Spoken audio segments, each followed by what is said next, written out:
Prime Minister Dion, Amanda Connolly with iPolitics.ca. Thank you for taking our questions today. There are no shortage of concerns about China's treatment of human rights advocates, such as the Hong Kong booksellers, and its detention of the Garretts, not to mention the destabilizing effects of its territorial ambitions in the South China Sea. Given these concerns, why is Canada pursuing closer ties with China? How do you plan to use that relationship to improve human rights and security in the region? And did you specifically raise the case of the Garretts during your discussions with the Foreign Minister today? 我要对刚才这个记者涉及到中国的问题，要做一个回应。I want to make a response to the questions asked by this journalist about China. 你的提问充满了对中国的偏见和所谓不知道从什么地方来的傲慢，我是完全不能接受的。 I have to say that your question is full of prejudice and against China and arrogance, where I don't know where that come from, and this is totally unacceptable. 你了解中国吗？你去过中国吗？你知道中国从一个一穷二白的面貌，把6亿以上的人摆脱了贫困吗？你知道中国现在已经成为人均8000美元的一个世界第2大经济体吗？如果我们不能够很好的保护人权的话，中国能取得这么大的发展吗？ 你知道中国已经把保护人权列入到我们的宪法当中吗？我要告诉你，最了解中国的人权的状况，不是你，而是中国人自己。你没有发言权，而中国有发言权。所以，请你不要再做这种不负责任的提问。中国欢迎一切善意的这种建议，但是我们拒绝任何无端的指责。 I have to ask whether you understand China. Have you been to China? Do you know that China has lifted more than 600 million people out of poverty? And do you know that China is now the second largest economy in the world from a very low foundation? Do you think development is possible for China without protection of human rights?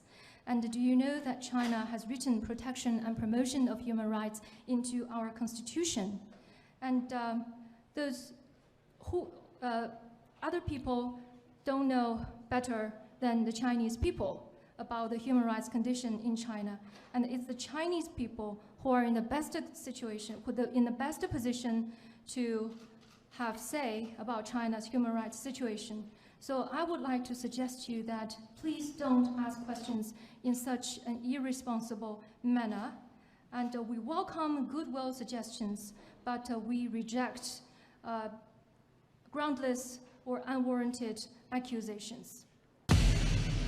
I can confirm that both Minister Dion and department officials from Global Affairs Canada have expressed our dissatisfaction to both the Chinese Foreign Minister and to the Ambassador of China to Canada, our dissatisfaction with the way our journalists were treated.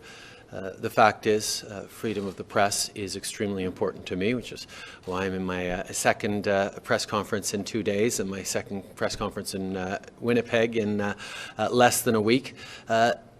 We know that the job of the media is to ask tough questions, and we certainly encourage you to do that.